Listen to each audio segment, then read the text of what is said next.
Hello, I thought I'd go through the Barefoot mining data because it's been over a year now since Ocean launched. When we launched, people said, well, you're going to pay less money than other pools because you have a more aggressive spam filter. And then Bob mined with us for a year and got paid 29% more than the best FPPS pool he used to compare with us. He compared our payouts with an FPPS pool, 3 FPPS pools. The best pool we paid out 29% more than. I'll go through this data in a minute. How this isn't bigger news, I don't really know. But I don't want to over-egg it. I don't expect it to continue with that kind of delta.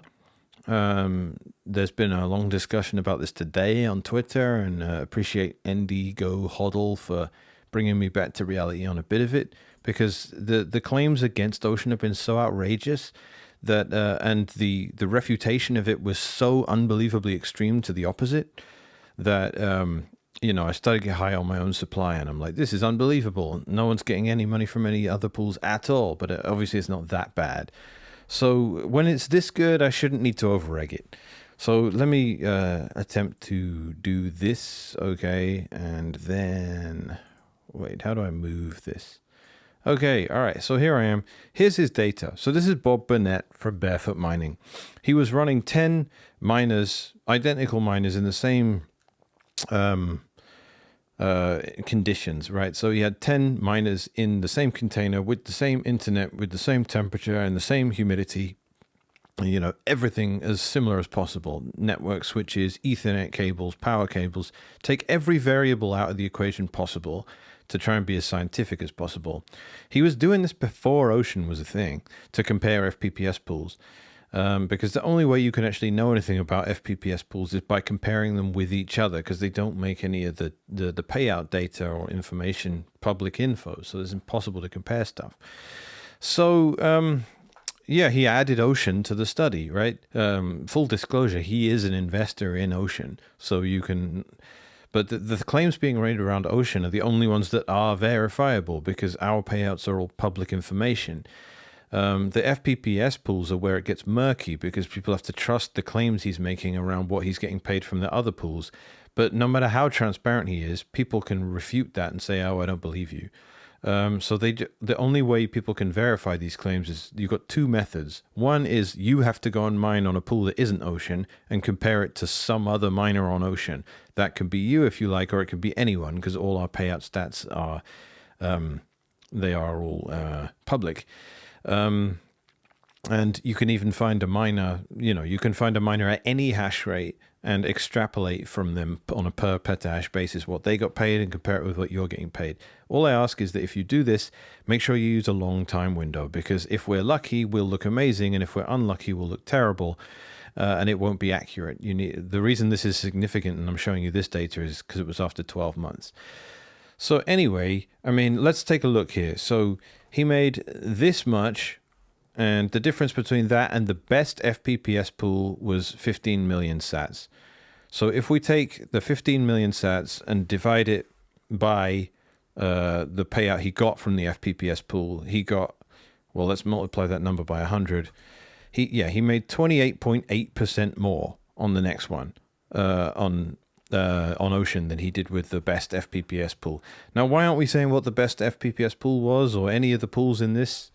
Why aren't we letting you know? Because Bob requested that we don't. And there's perfectly good reason for that, because if these FPPS pools figure out which account Bob is mining with, they could either start paying him more to ruin the study, or just kick him off the pool, and then he'd have to start again, because ideally we want 18 months and 2 years. We want all that data too. So the less variance we introduce into this study, the better and more scientific it is. So, if we go, let's just, for fun, if you'll indulge me here. Wait, what was I even doing here? So I can take the Ocean payout, subtract, So I'm going to take that and divide by this and multiply by 100. We were 31% better than the second FPPS pool, and why am I doing this wrong? What's the matter with me? I can't math live. What does anyone expect from me? This divided by this times 100. And the worst FPPS pool, we were 34% higher than. Okay, so let's be as unkind as possible to Ocean, and then I'll be as kind as possible, and I'll tell you what our honest opinion is. And so, as unkind as I can possibly be to Ocean, there was a promotional period at the beginning when Ocean launched. Now, the way Tides works is every share gets paid 8 times, roughly. So when you do some work and you submit it to the pool says, if it's valid, it says, okay, this share will now represent one. We divide that by the amount of shares in the share window, and that represents your split of a block. So supposing you submit 1 trillion shares and the share window is 100 trillion shares in size, that means you get 1% of the next block. As simple as that. But the share window is the length of 8 blocks worth of shares. So what that means is if you submit 1 share, it's going to slowly move through the window over the course of 8 blocks. So when you start mining with Ocean and we find our first block, you go, why am I only getting 1/8 of what I expected? Then you carry on and you get 2/8, then 3/8, then 4/8. And that's with average luck, which of course never happens. We get really lucky or unlucky and it all averages out. But that's roughly how it works. So when Tides first launched, which is the payout system, when Ocean first launched, there was no existing window. So everyone was already at 8/8 with the first shares they submitted. And we called this the promotional period. People thought this was us just adding cherries on top and giving people money. It wasn't. It was just that when you launch a payout system of this nature, that's how it goes at the very beginning. So there was that promotional period, which accounts for some extra money Bob made. And then there was the fact that in late January, which was basically 2 months after we launched and the promo period was over, a very big miner jumped on, and that caused Bob to get overpaid for a short while. Now, how much does this account for? Not very much, actually. The promo period ended up being nuked, unfortunately, almost completely, because we only found 5 blocks during the first window rather than 8, which meant it effectively ended up being almost cancelled out. If we'd have found 8 blocks, they would have effectively been paid for an extra half of a window. So that didn't happen. The fact that if we'd have only found 4 blocks in the promo period, then there would have effectively been no promo period at all. Because the average effect of a share window when you first join Ocean is that it takes 8 blocks for you to ramp up, which means you can say the first 4 blocks, I get nothing, and then the second 4 blocks, I get full payment.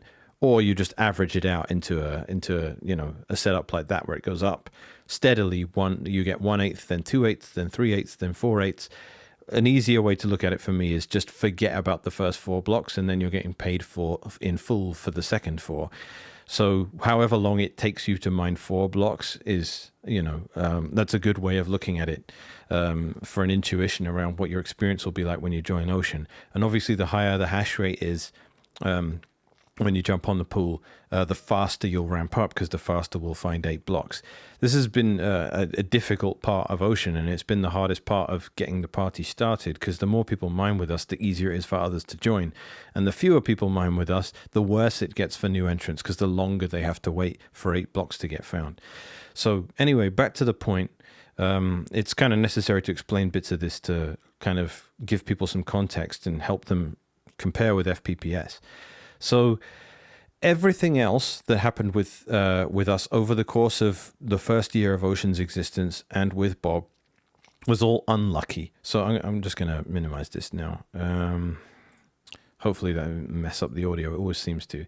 So everything else that happened over the course of that year was unlucky. So for the entire course of the year, and this is from December to December 2024. I don't mean the year 2024, though it almost lines up with that.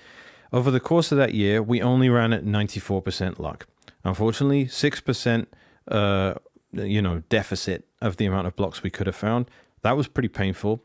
In December 2023, which is our first month, we found 2 blocks right away, right after launch, and then we found nothing until the end of December. That was one of the highest fee periods in Bitcoin's history, and we were incredibly unlucky during it, which sucked. Then there was also April, the halving, where that was the highest fee transactions in Bitcoin's history ever, and we didn't find a single block for that short-lived period of very high fees. There were a few more fee spikes over the year, and we didn't get lucky in any of them. They were very short-lived. There would just be a few blocks with amazing transaction fees. We never got lucky during one of them. We found 3 empty blocks. Statistically, we shouldn't have even found one. We just got really unlucky with that. And the accusations around it were funny because of the fact that we had to push back on them and place blame where it really belonged with Bitmain firmware meant that actually ended up getting fixed. I don't know if that was a coincidence or if we were responsible for it, but the empty block speedup is now nowhere near as precarious because Antminers update templates much faster now. When you send them new work after the empty block speedup, they switch over to it in a few seconds rather than 30 seconds to a minute, which is why you would get so many empty blocks, because pools would do the empty block speed up. Then they would, follow up with full work within, 400-500 milliseconds, and the miner would just carry on doing the empty work for like a minute. Then they would submit the block. The pool would obviously submit it to the network, because why throw away a perfectly valid block? And people would go, there's something wrong with the pool. Why do you have an empty block? And that was frustrating, but we explained it, and there was some controversy around it. I made a big post around, accusing Bitmain of doing of foul play because they'd had the firmware that fixed that for months before they released it to the public. Again, might have been a coincidence, but I don't know. Given Bitmain's history, probably not. But anyway, we ran at 94% luck. The promotional period was nearly all wiped out.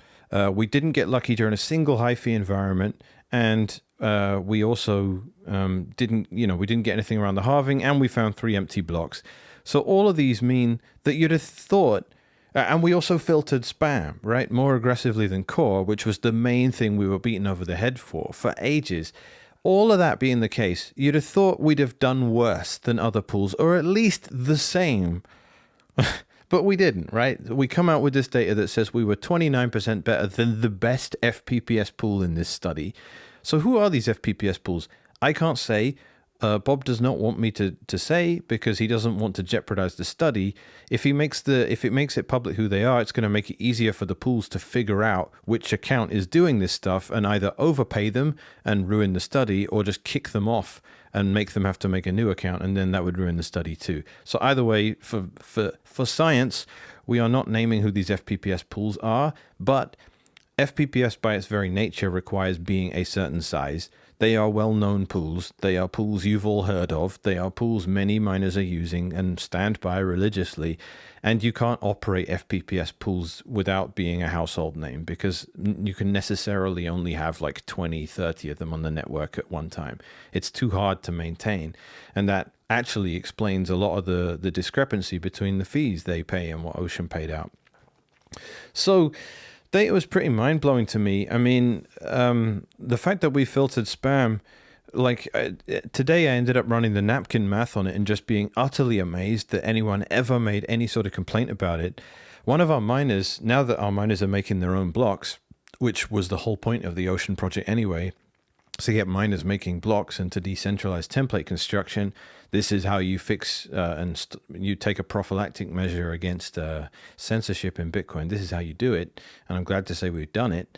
The protocol's out there. It's being used demonstrably pretty much every 35 hours on average. You have a block that was made for a pool, but by the miner themselves. This is the dream of decentralizing Bitcoin mining, because importantly, it allows them to continue on using a pool and reducing variance, which is the main. Miners are always going to want to do that. You can't decentralize mining by making everyone go and be a lotto miner. That's not going to work. So you need that combined effort, right? But anyway, I digress. Forget what point I was making. The fact that we have the Datum protocol out there now and miners are making their own blocks was the point of the Ocean mission, and it's been realized now. We just need it to grow and expand and take over. And the fact that it pays out so much more than the competition should really help accelerate that. And why this isn't bigger news, I'm not really sure. It's probably my fault. I should have blown it up a bit more, but the fact that we paid out so much more should have set off a bomb in the Bitcoin space, in the mining space. Maybe it's in the process of doing that. This data came out in early December last year. I was checked out, so was everyone else. It was a long year. But now it's early January 2025. It's time to start shouting about this. But I want to set some expectations, right? So I've highlighted all of the gotchas in this study because we're comparing apples and oranges. It's really hard to make comparisons between the two. When it comes to expectations for the future, do I expect Ocean to carry on paying 29% more than FPPS Pool 1, 31% more than the second one, and 34% more than FPPS Pool 3? I don't expect that to continue. I expect it to still be much better on Ocean, but not as good as that. If you adjust for everything and you try and normalize it all, the most pessimistic you can make it for the Ocean case is that we will be around 5 to 10% better than the best FPPS pool. So if you're talking around the backwater, crappy FPPS pools, and I'm not going to name them, but I speak pretty. Anyone that knows me knows I definitely have my preferences when it comes to the FPPS pools. Some of them are worse than others. If you're talking about comparing us with the worst FPPS pools, then we're going to be solidly over 10% more. And there's no free lunch, right? I'm not telling you that they're just robbing you and Ocean isn't, right? I will say, though, that Ocean is the only pool with transparent payouts, so we're the only one that if we did rob you, you'd be able to tell and shout, and the entire world could see your proof of it. It's no coincidence that the pool that pays you the most is the pool that tells the world everything about its payout information. That stands to reason. But really, rather than accuse anyone of foul play, I'm just going to say that people need to understand what FPPS is and why it's so expensive. The blockchain is random. You don't know when the next block is going to come, and as a miner, that is just something you have to deal with. And if you don't want to deal with it, then you can find a middleman that will sit between you and the network. They will wait for blocks as long as it takes to find a block, and they will pay you no matter what. If you're okay with dealing with a middleman of that nature, they are going to charge a lot of money, and the fee they charge you is not going to be what people intuitively think it is. So when you go and mine an FPPS pool and they say you need to pay 2% to us, that is not them taking your hash rate, dividing it by the total pool hash rate, and using that to define a split of every block they find, and then subtracting 2% from it. That's not your payment. Your payment is much, much, much less than that. For a start, all FPPS pools are supposed to pay the same as one another because, in theory, they take into account all of the blocks found over an 144 block period, 24 hours. They use different time windows, but so they don't. There is some wiggle room there for why you might expect FPPS pools to not all pay the same as each other, but there is wild swings and roundabouts. Like on this data here, I'm looking at it. I don't have it on the screen anymore, but 50 million sats was paid out on FPPS Pool 3 and 52 million sats was paid out on FPPS Pool 1. That's a difference of 4%. There shouldn't be that much wiggle room inside this payout mechanism. The fact that there is tells you that there's something funny going on. FPPS is meant to mean it's not the miner's problem what happens on the blockchain. Mine here, mine there, it doesn't matter. It's all supposed to be the same, and it isn't. It's obviously not the same. So that's what FPPS is, but again, it is legitimate. If you have a power bill to pay every 24 hours and you don't want to deal with the randomness of the blockchain, but you want to mine, it is reasonable to pay a large cut to someone that guarantees you an income from an unpredictable source. That's fair enough. But what I don't think is part of the conversation enough is what price are you actually willing to pay for that? Because it isn't what you think it is. You're not paying, like, I think Foundry charged 2%, Antpool charged 2%, Via charged 2%. That's the going rate. And if you're a big miner, if you have hundreds of petahash, they'll drop to 1%, down to 0.5%, 0.7%.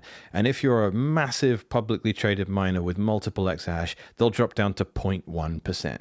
And people are like, okay, so I'm getting my fair split of what comes out of the blockchain minus 10 basis points. That's actually what these guys think they're getting from these pools, even at the pubco level. And they're not. That's not what you're getting. There's almost no resemblance with what goes on in the chain with what your eventual payout is.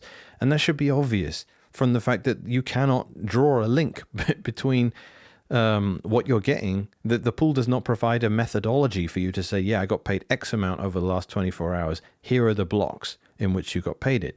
They don't provide any of that. And no one's really demanding it. So comparing these two models has been really difficult. And a lot of people might be inclined not to trust the study. So let me talk about the methodology of the study a little bit. Ocean provides transparent info around payouts, right? You can look at anyone's Bitcoin address, you can see their history, and you can see the history of their payouts, and you can see the history of their hashing. And you can see the blocks, and you can see the Coinbase transaction in which they're paid. If they chose to get paid out over Lightning, you can see a signed message that tells you what node it was that set up the Bolt 12. Everything is watertight. There's minimal trust required there. And it would be crazy for us to make claims of the nature we're making them, that we paid out 34% more than a crappy FPPS pool. That's an insane claim to make with the kind of transparency we have. But people are inclined not to trust the study because obviously we're painting ourselves in a very good light. Now, the problem is the part where you have to trust Barefoot is the payout data they're presenting from the FPPS pools, because that's unverifiable, but that's due to the opaqueness of the FPPS pools. So the only way in which you can really verify what we're saying here is, well, there's two methods. One is you need to go and mine on an FPPS pool or find someone you trust that has and ask them for all their payout data.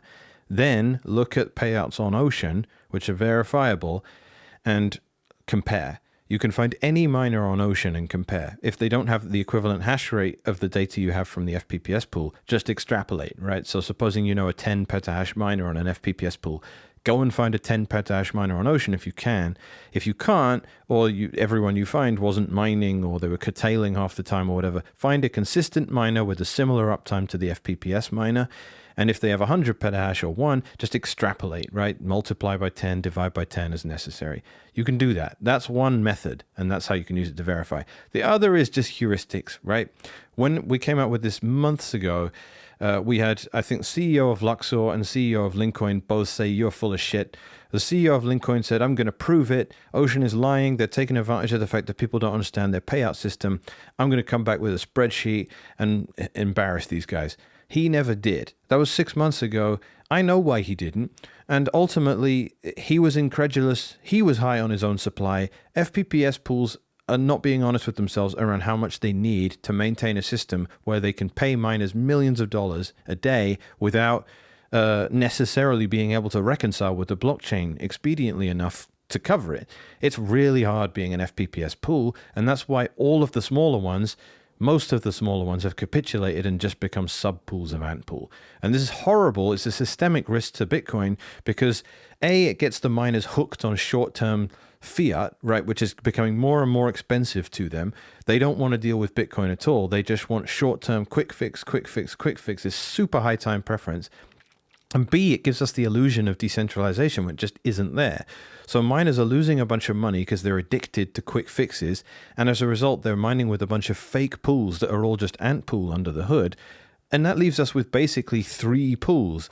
If you, depending on, how much you want to tar them with the same brush, you have Foundry, which is at 34% at the moment, which is unbelievably high. It's just creeping up. Over a 24-hour period 2 days ago, it was above 40% for a while, which is, back in 2015, that would have been the death of that pool. We don't have, the miners are just not the same as they used to be. They're built different these days, and I mean that in a negative sense, not a positive sense. Foundry, you have Bitmain and all their sub-pools, collectively referred to by us as Antmain, because they own all the hardware too, right? And they've backdoored all the hardware and all that. Like, the Bitmain are basically running the entire mining show. If it wasn't for Foundry, the whole thing would just be Bitmain at this point. but everyone on Foundry is using Bitmain equipment. So the whole thing is just utterly running at the behest of one company. But I digress. You also have Via BTC, right? The rest of the pools are pretty much implicated with being a part of Bitmain. Mara is its own thing. They are the most egregious when it comes to producing blocks filled with utter garbage that is of no interest to anyone that is interested in, setting up a new monetary standard. But I digress. Most of the small pools on the pie chart are now just ant pool, and they have to be because FPPS is too expensive for them to be able to operate without a parent pool that can bail them out every time they go on a run of bad luck. And the quid pro quo of that is the parent, Bitmain, gets to say, first, you got to include all the transactions from our accelerator, which they do. Go and look at a Brains block, and you'll see transactions from Antpool's accelerator. They're not really hiding this. Go and look at the work. I think it's stratum.work. Go and compare the stratum work sent to your miner from all these small pools like Poolin and BTC.com and all those.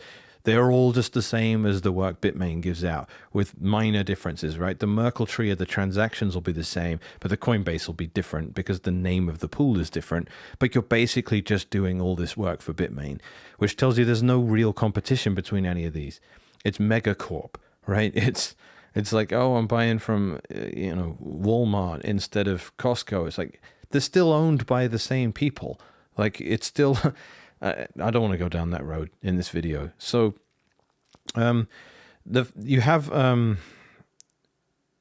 this systemic risk building up because miners have elected to do this. There's no real competition between the FPPS pools. They're all basically Bitmain under the hood, except Via seems pretty separate. But once upon a time, it was a partner with Bitmain, and Foundry, like I said, is its own thing. But they're completely captured. So with the combination of Foundry and Antpool, you have KYC, permissioned mining with unbelievable amounts of regulation, representing over 50% of the network at this point. Sure, it's not the hash rate, but it is the template construction, and it is the destination of all newly mined coins. So the systemic risk that's being proposed, that's being presented by FPPS is awful, and I hope I've made every point as clearly as I might have. I've probably glossed over a few things, but miners with this short-term mentality, it's mining with variance. Like you have to say, I mean, this was my overall point. The cost of variance reduction for miners a la FPPS is so bad at this point that I'm telling them you just have to go and deal with variance again because you're losing too much money by not doing it. It's become absurd. So you need to come and just deal with that, the reality that is Bitcoin. And for me, it's exactly the same as hodling. If you want Bitcoin to just go up at 5%, 6% a year and be an inflation hedge just about or barely, like once you pay the capital gains tax on it, right? That's standard old traditional investment. Go and put your money in the S&P 500 or the NASDAQ or whatever. Go and do that. It's not going to do what Bitcoin does, which is 100x your net worth in a few months and then wipe you out for 3 years. If you can handle the bad 3 years, you get a much better thing than is available anywhere else in the world. That's what mining on Ocean is like, because we'll go and we won't find blocks for days and it will suck. And then we'll get really lucky, and miners, on average, will make more than they would have anywhere else, but they had to weather that storm. To me, for a miner, the real experience of mining is dealing with Bitcoin's volatile nature and its unpredictable nature. That's what you get with mining with a pool that says you have to deal with the variance, okay? But here's the thing. Here's why you know the whole claim we're making around earning more isn't claims of free lunch. It sucks dealing with variance. But the fact that we don't take it on as a pool and make the miners do it means we are not a substantial middleman. And we reduce our control over what happens, which means if there's a gun to our head, there's not really much we can do. And we increase your revenue because we don't need to take a massive cut to be able to do all that. We reduce the target on our head because the lack of influence we have over what goes on now that our miners are making blocks. It becomes it becomes the responsibility of any ridiculous authority. They have to go and hunt down miners and say, you need to stop putting this in blocks. Sure, there's some argument around what Ocean can do to be annoying to miners that might do something that pisses off the state. But I'm going to get into that in later videos because there is mitigation being worked on for that. And it's not an immediate concern anyway. But all that being the case, it isn't a free lunch. So when other CEOs of other mining pools come and call bullshit and say Ocean are lying when they say they pay out more, we're not. And the reason we're not is very easy to understand. We don't smooth out variance.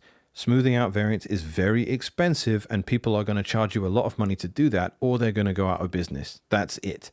If they weren't taking a giant invisible commission that isn't included in the 2% fee you pay when you mine on one of these FPPS pools, if they're not doing it, they're going to go out of business, or they're going to have to borrow a bunch of money from Bitmain to bail them out.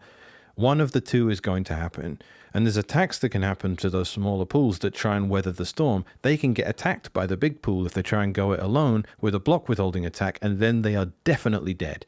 If you're operating at 3 or 4% margin with 40 exahash, an ant pool says, I want this pool dead. They come along with 10 exahash, mine on your pool, don't tell you about any of the blocks they find, then you're running at a 20% deficit, and you owe your miners all this money. You have to pay out the attacker too, and it's hard to figure out you're being attacked this way. You have FPPS. You've promised to pay miners for shares, even whether you find blocks or not. You didn't find the blocks because one of your miners was malicious. Now you owe a bunch of money that you're unable to ever get. That means you are out of business, or it means you have to go and beg for money from a parent pool. That's basically what's happened with all the small FPPS pools, which means they are not competition. We do not have decentralization of this at all. That's the point to take home. And here's the thing. That I'm going to digress, actually, go into another topic, because the spam filtration has been what people have focused on with Ocean. And the allegation that was made when we first launched was insane, because people were saying, look, Ocean is, first off, it started as claims of you're censoring, which was nonsensical, right? Because we changed the number 83 to number 42. That's not censorship. Why? At what point does that become censorship? And this is not whataboutism. This is how Bitcoin works. We are a monetary network. When people try and Bitcoin is a currency, and it's a database on which the currency moves around. It's a payment network and a currency. That doesn't exist anywhere else, right? There is no, like, the dollar is not a payment network, and Visa is not a currency.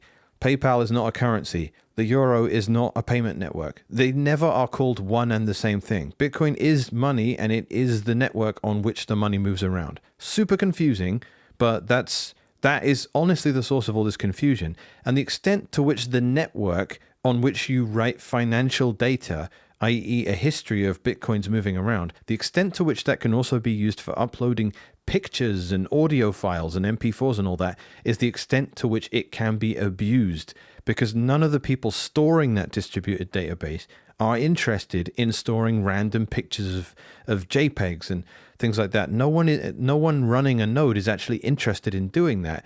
It's a detriment to them. It's as useful to you as a node runner as spam email is to you as someone that's trying to use email.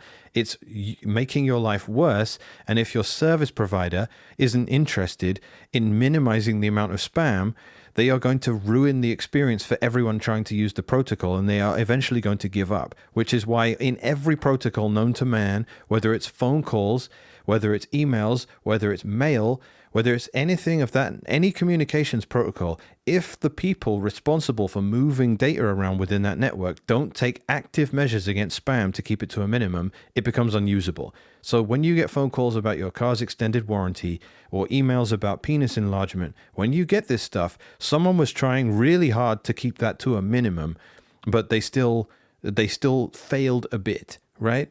In Bitcoin, the service providers in this capacity are the miners. So when they couldn't care less about this stuff getting added to the chain, it ruins things overall.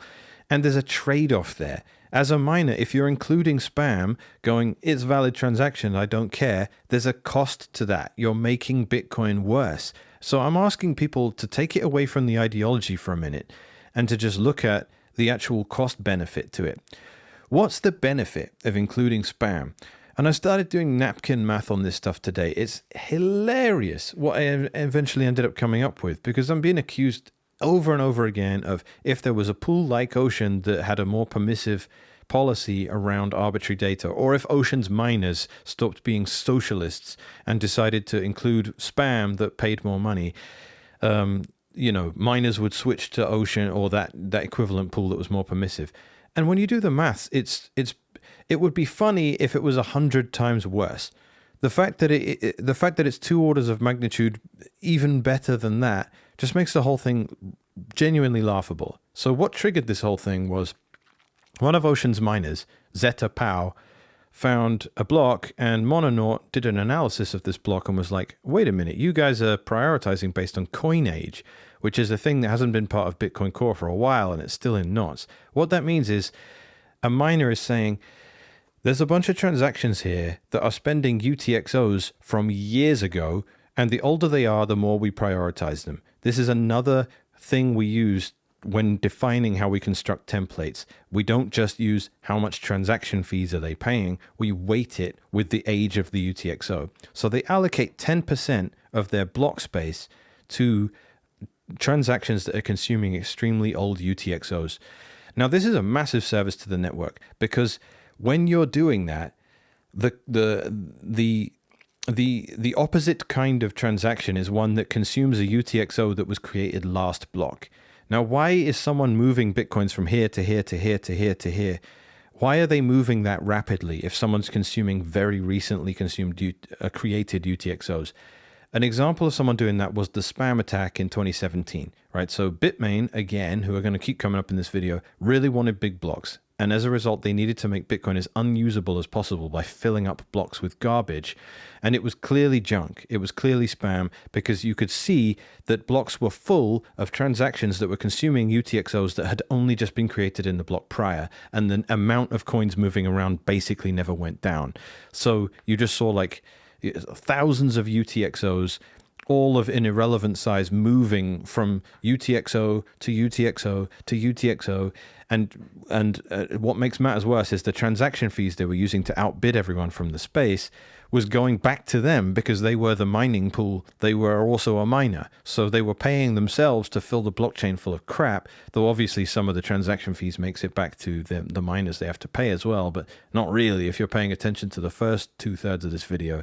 So to mitigate that kind of spam attack, you make it a lot harder for them by saying, we're going to prioritize transactions that are spending UTXOs that are much older. So if you want to try and do this kind of spam attack, you need to think ahead and create loads and loads of outputs and then sit on them for years.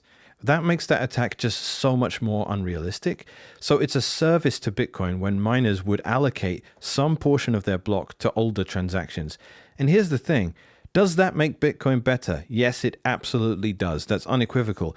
How much better does it make it? I don't know how you put a number on that, but it's definitely a good thing. Now, what's the cost of doing that? One is there an ideological concern there that you're doing something outside of using top down from fee paying, using the fee payments as the only thing that's relevant? I don't believe so, because as I've said many times, I think prioritizing obvious financial use of Bitcoin's blockchain makes it more what it is, and busting open the borders and saying, all right, this is just a network for arbitrary data storage, and let's just turn a blind eye to all of that.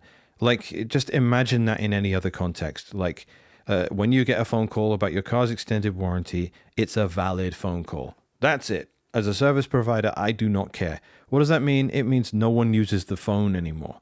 Like, it's over. It's dead, because no one's made any effort to make the thing usable. Any protocol that can be used can be abused, and especially if it's permissionless. Bitcoin is permissionless. And if you don't take responsibility upon yourself to protect the thing, that means you don't deserve permissionlessness, and you end up with service providers that make life easy for you. If you cannot handle the responsibility of freedom, you don't get the benefits of freedom. You get nanny state. And you deserve it at that point. This is just utterly, utterly true. And I defy anyone to counter the wisdom of that. So that all speaks to the benefit. But here's the cost. the cost of including transactions of that nature, and it's so funny because it shrinks down to as I say, it would need to be 100 times bigger to be a rounding error. So the miner that found, I'm going to do all the maths here. Let me just turn this on again. So the miner that found the block zeta power is 400 petahash. I think they're 450 petahash, and Ocean has around 3.8 exahash. So what does that make them, as a percentage of the pool? Multiply that by 100. They are 12% of the pool. Now, how much money does a miner bring in every block? They bring in roughly 3.125 Bitcoins. How much additional money do they bring in as transaction fee revenue? Between 1 and 3%. So, wait, let me just move this over. Between 1 and 3%. So let's be generous and say it's 3%. So we want to take that and multiply it by 0. They're bringing in another 9 million sats. I mean, this is over the top. I don't think I should be that generous. I'm going to say it's there. I'm looking at the blockchain right now. Granted, it's Sunday, but I don't really see it going above 6 million sats very often at all. So you got 6 million sats addition. So, and that is average transaction fees. So let's say we get this ideological Ocean miner that decides they're going to allocate 10% of the block to adding transaction fees that pay a little bit less because they're older. And the block that was found last night that blew all this up when Mononaut tweeted about it, we apparently lost 9.5% of possible revenue. So let's multiply that. Let's say that could have been, hold on, how am I going to do this? I'm going to say that this, multiply it by 0.9, and then I'm going to subtract. So let's say, here's what they lost by including those transactions, 600,000 sats, right? That's around $550 or something like that. Then, so that's the amount they lost. We find a block every 35 hours. So let's normalize that to make it over a 24-hour period. So we're going to take this, we're going to divide by 35, and then we're going to times by 34. So we're looking at around 400,000 sats, around $400 or something at 100K. So a miner that represents 12% of Ocean lost the pool 400,000 sats. So if you want to look at it that way, right? So $400 extrapolated over a 24-hour period for 450 petahash is, so let's extrapolate that down. This is over a 24-hour period. If you take that and divide it by 450, well, I can't even do it because I'm going to start hitting nonsense. But the point, I'm not, what am I going to get there? You're going to get around 1,000 sats per petahash per day. That's what the equivalent is for a miner having done this. But here's the funny part. It's not 1,000 sats per day per miner, because that miner only represents 12% of Ocean. The other 88% of Ocean aren't doing that. So they don't see the reduction in fees. So you have to, that 1,000 sats fee, so you're taking, 450,000 sats, you're taking 450,000 sats and you're dividing it by 450, so you get 1,000. That's the amount of sats less. But because they only find 12% of our blocks, that's how much less everyone gets paid. So you're taking this and you're multiplying it by 0.12. So that's 120 sats less per petahash per day. So a petahash per day is going to cost you, I want to say $50. And 120 sats, 120 sats is 12 cents, right? I think I'm actually missing one more thing that would make this even more ridiculous. So someone could come along and laugh at my maths if they want. But I think I've missed something here, which would actually make it even more ridiculous. So, but regardless, you're looking at 120 sats per day per petahash, and that's 12 cents for someone who's paying $50. Now, if you're paying $50 a day for electricity for your petahash, how concerned are you if I can say pay an extra 12 cents and make the network vastly better? You're deliberately excluding transactions that are deliberately malicious, and you're making this thing way more usable as a payment network. Do you think that's worth it? I definitely think that's worth it. And here's the chaser. The context to that is you get to mine on Ocean and you don't have to pay the FPPS tax. So all that being the case, why wouldn't you do something like that? And even better, you don't have to. You don't have to. You can mine on Ocean and use Bitcoin Core if you want. So right after this Zeta power block was found, a miner found a block that was using Bitcoin Core. And that had a bunch of inscriptions in it. And I still have people to me today saying, why isn't Ocean including inscriptions? And I'm like, it's literally up to the miner. And here is a block we found 7 hours ago that's full of them because the miner wanted to put that in them. That's it. So this is the honest truth on where we're at with Ocean. And to go wind back to the beginning of the video, what are the expectations around miners and their payouts? I expect Ocean miners to continue on being ethical because the cost benefit is totally reasonable. If you can handle variance and you are a Bitcoiner through and through, you don't mind buying the dip, which means mining on Ocean when we're not finding any blocks, because you know there's going to be a payday soon where that we hit a run of luck and you have an amazing period. And when you average the two things out, you did way better than if you'd gone somewhere and tried to have a financial a well-diversified portfolio that your normie friend advised you to invest in instead of Bitcoin. Go and do that instead. Go and be a Bitcoiner. Go and mine and deal with the variance and earn more. And do your cost-benefit analysis.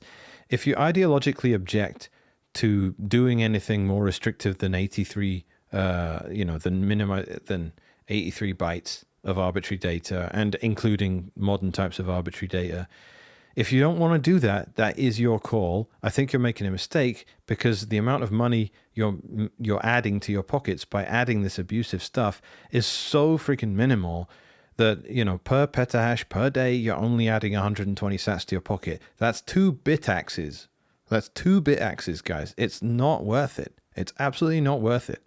And also, here's the best part. The less you do it, the less of this stuff you include, the more the people that are making these scam protocols go and use other chains. So this is all that's ever happened in the past with Bitcoin. Every time these bright ideas guys from shitcoins come over and start wanting to mess around on Bitcoin, we're hostile to them and they leave. And it doesn't take much hostility because the people they have investing in their scams are already pretty unhappy about the fact that they're being asked to invest in a scam. They need to be convinced of a lot of things. So when they get the impression that the scam is being built on top of a network where the core developers don't like them and want them to go away, and all of the interactions between the developers of the scam and Bitcoin itself are clearly hostile and they're clearly being told to go away, please go and read the Op Return Wars and you'll see the history of this. All that happens is these scammers just go away to Ethereum. That's it. Go and work there. We're not interested in you being here. And then the miners that want to solicit this crap are working from a smaller and smaller pie, and their advantage is reduced even further. So even with the fact that we've had a very permissive attitude towards spam and we never fixed the filters inside the default implementation, despite all this, miners will barely make any extra money at all, that it sucks to even mention it. And I mean, I was going to make that one point around, that's per petahash. So maybe I should just do that. No, not that. Right. So if I take the per petahash thing and extrapolate and multiply it by 1,000, then you get it per exahash per day, which is a miner with millions of dollars worth of equipment. So, so I'm going to multiply that by 1,000. 120,000 sats a day extra for a miner that's running an exahash. Now, an exahash miner is spending tens of thousands of dollars at least on electricity in a 24-hour period. $120 per day to not include spam. is such a bargain for them making Bitcoin be the one thing that isn't a sellout and random ass crap garbage coin that there's 10 million of already. Like, it's just such a bargain for doing that. $120 a day for an exahash miner is not something they would even slightly notice. It's an absolute rounding error. It's nothing. They have Ethernet cables and switches and fans dying on their equipment, you know, tens of them every day that they have to replace that dwarf a cost like that. That's a barely noticeable running expense.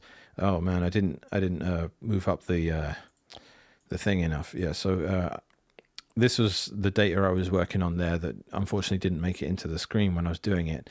But here was what I was saying. For a petahash miner, that's someone that's spending $50 a day on electricity, they're making 120 sats more. It would be like they plugged in 2 more bitaxes. That's what it would be the equivalent of if they decided to spam max instead of doing the most ethical thing they could do and treat transactions that are using old UTXOs as more important than ones that were created recently, just to mitigate one attack vector that has been used against us in the past. And if you extrapolate from that and talk about an exahash miner, which is someone that's using, well, if we go from 50, then you're looking at 50 grand a day, right? 50 grand a day on electricity, and you want to haggle me around $120. Like, it's not even worth discussion. So I'm sure that the objection to spam filtration becomes ideological at that point, and then you're just in complete denial of history. Bitcoin nodes have historically always treated arbitrary data as malicious and tried to keep it to an absolute minimum. We went so far as adding an opcode to try and give them a way to do it that didn't cause as much damage. So, I don't know. Get with it, people. Stop mining with the FPPS pools. You know it's an absolute joke at this point. And like I said, I was trying to summarize 15 minutes ago and went on another ramble. All I was trying to say with that summary was, what was the actual point?